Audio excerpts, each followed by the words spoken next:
So you guys know it's a comedy about smartphone habits, my book, right? So if it's okay with you, I'm going to play a little bit of a game.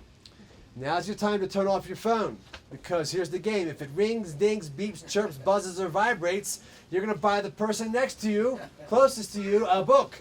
Another book, all right? Especially if it vibrates. You ever hear that vibrating in a crowd of people? You hear that little and everyone starts going like this, right? Looking for their phone. Ever see that happening? Are we that conditioned already? Yeah. It's kind of like the old Pavlov experiment. Who knows about Pavlov? Pavlov's dog. Pavlov's dog. Where's my treats? He went to psychology school. Yeah. I forgot my treats. They're in the car. I owe GT a treat. That's nice. Anyway. So, just out of curiosity, how many of you have I served in here? Oh my God.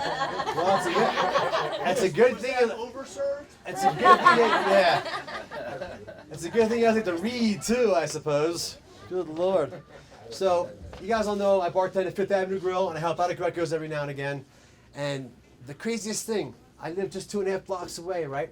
It takes me 60 seconds to ride my bike to work. It takes me 2.5 hours to get home after work. I got to stop at every bar and see how everyone's shift was, and which chef got pissed off, which server or bartender had a meltdown. Just making sure it wasn't just me that night. So, all right, we got here. So, like Karen said, twisting topics, bar topics in the books. And the first topic was a few years ago, was the legalization of marijuana. Every time I got behind the bar, that topic came up, and it was kind of fun. So I started writing down all the stories and anecdotes at the bar, added on some good research and some interviews, and I'm honored to say that this book won a couple awards last summer. So thank you. I'm honored. I'm so honored with that, really. And I had to go to Miami to get my award, and Miami was a crazy town. Yeah, it was. Phew. Oh yeah. And the next topic, actually, I was inspired by the Next Page bookstore. Karen had a book club. I wanted to get my reading underway, more reading, and she recommended The Shallows by Nicholas Carr. And it's what the internet's doing to our brains. And it's kind of an advanced read, so I understood just a little bit of it. And there's no pictures, Neil, sorry. My books have plenty of pictures, just so you know, okay? It's good for the coffee table, bathroom, whatever, that's all your own business. But this book opened my eyes to what the smartphones and technology is kind of doing to us. And I started to, look around a little more. And I don't know if it was at Greco's or Fifth Avenue Grill, but I had a family of 4 come in. Mom, dad, son, daughter. At a table the whole entire time. Like this, And I don't care what you do. Honestly, I'm not going to preach. I don't want to be the soapbox bartender. That's a good name, actually. Soapbox bartender. Write that one down. Hey, is that a good idea for next book? There you go. Soapbox bartender? Tons of topics there. But I imagine parents say things like, where did the time go? Parents, you say that? I hear it, right. So, I'm not going to say where it went, but there's an idea right there. And then, so Christy and I are getting ready to take a road trip for 16 days through 5 states. It was in Colorado, Utah, Arizona, Nevada, California, into Mexico, back out and back home to Frisco right here. And it was a trip we were planning, which was Mr. Neil Bosch helped set up for the camping and surfing we do near San Diego every year. It's an awesome trip, which, by the way, is actually in direct alignment with this whole philosophy of just getting back to nature, unplugging, decompressing. Either we're playing beach bocce or surfing, cans of beer or campfire. And that's about it. Oh, Hogan, what'd you put in there? That's strong. Watch your drinks near Hogan. So Christy and I it started off as a dare. Like, if we could unplug for the whole time from our phones. It was a dare first, then it was a bet, then it was a joke. Then we started setting rules about how we could do it. And our goal was to be 95% unplugged, which still leaves about a half hour per day that you can actually do stuff, which I had to do for business reasons. For the first book, I was getting radio interviews, so I had to do radio interviews, and Neil saw me do the interview in the car at the campsite the one time. So we had a parameter set up, and I'm not preaching abstinence from cell phones. I never preach abstinence of anything in life. Come on, that just sucks. Hey, hell no. But it's just a mere reduction and a little increase in the awareness. I think that's a really cool thing to try to do, especially with this book. And to prove to you I'm not, abstinent, I'm going to do a quick selfie with all of us here, all right? Come on. See, I don't preach abstinence. There you go. Good. All right, good. There we go. Cool. So, so also on my website, JohnnyWelsh.com, there's a sheet you can print out if you want to try this yourself, and you can fill in your parameters. You want 95%, 50%. Set it before you go. Who's involved? What's at stake? And how long you're going to do it. So that's on my website if you want to check it out. It's a free sheet there. So here we go. We're embarking on our trip now. We have sticky notes, napkins with shit written on it, and paper maps. And then we actually met more people on our trip because of that. We're at a restaurant and we noticed more art on the walls because we're like this and not like this. They actually put art in the corner. It was so weird up in this high spot.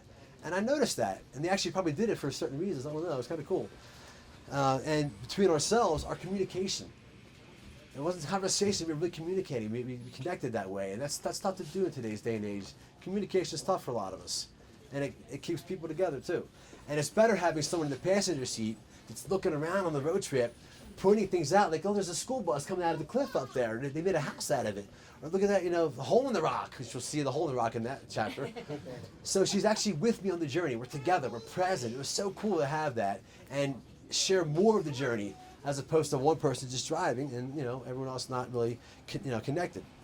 And we reached a town in Utah. It's called Cisco on the way to Moab. Anyone know Cisco? All right, yeah, cool. It's right by Rabbit Valley. Yeah, yep. And it's got graffiti everywhere. It's a ghost town. And one of the graffiti's sentences read vanishing point. And for us, it made a lot of sense because we felt like we were vanishing from this whole social media thing and the digital leash, It's like we're driving straight ahead. We can go left, we can go right, but we're going that way. Kind of like when you're a kid and you had your bike. Your first taste of freedom was riding your bike, You had the wind in your hair, not this one here. You had the wind in your hair and you can go straight left or right. Even Lance Armstrong, with his trials he said that. His first taste of real freedom was when he had his bike and his parents let him go. I thought that was kind of cool. And that feeling was like a ton of bricks off our shoulders. But cool, we're so free to do whatever we want. Like a child again. And speaking of that, there's a lot of childish humor in there and juvenile humor. But it's well placed because that's how elated we felt, how grounded we were to actually enjoy and just be silly. And it didn't matter. No one cared. There was no one judging. There was nothing going on. There was no cameras, no documentation. We could do whatever we want. And you'll see that when you read Poop River and My Ass Hurts. And they are not related. No. That's disgusting. So we actually named our trip. We had the theme. We called it Paper Maps, No Apps. And that was the name of the trip. And halfway through the trip, we're at the bar in Vegas. Imagine that. Happy hour. And we meet Laura behind the bar. And she noticed something about us because we're so light. She's like, what are you guys up to? What's going on? And so Laura said, and we tell her what we're doing. And she's like, wait a minute. You're unplugged from your smartphones? We're like, yeah. She's like, walks over, puts her elbows in the bar. She's like, how you guys getting around? I'm like, we got paper maps. And she was like, no.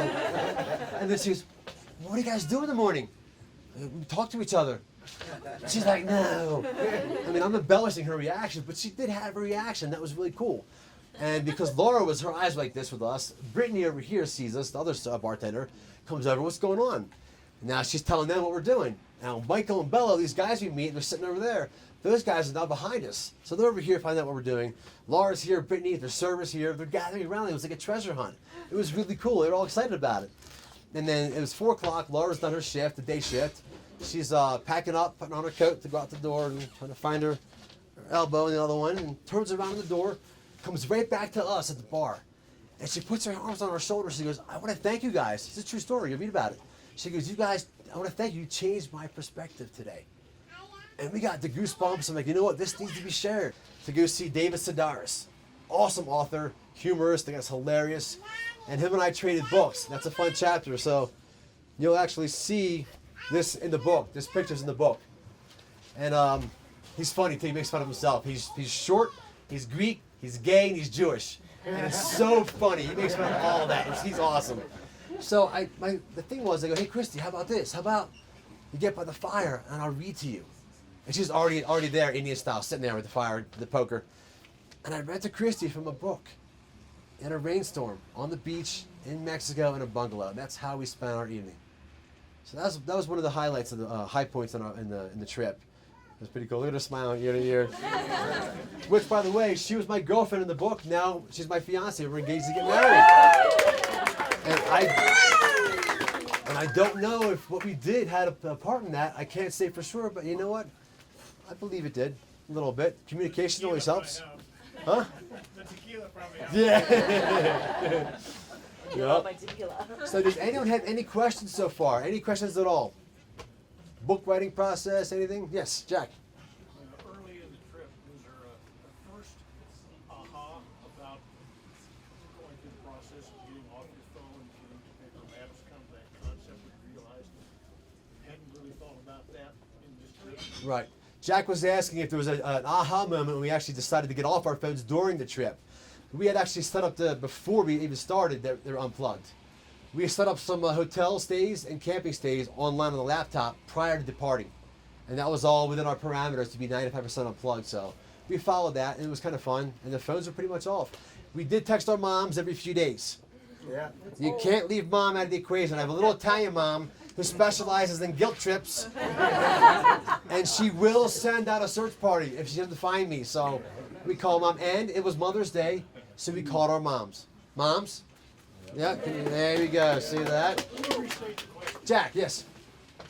During the trip, did you find, both of you are old enough to remember when you didn't have the cell phone to Yes. do the internet stuff? Many of us in the room. Right. Did you find things that you needed to get information and discover, for example, there's no phone book in the motel room? Yeah. That things have disappeared that used to be there that we all kind of counted on, because that's how we got around with the paper. Right. There That was- did happen. But There was one room that we went into, and we were listening like the clock radio, and there was a room.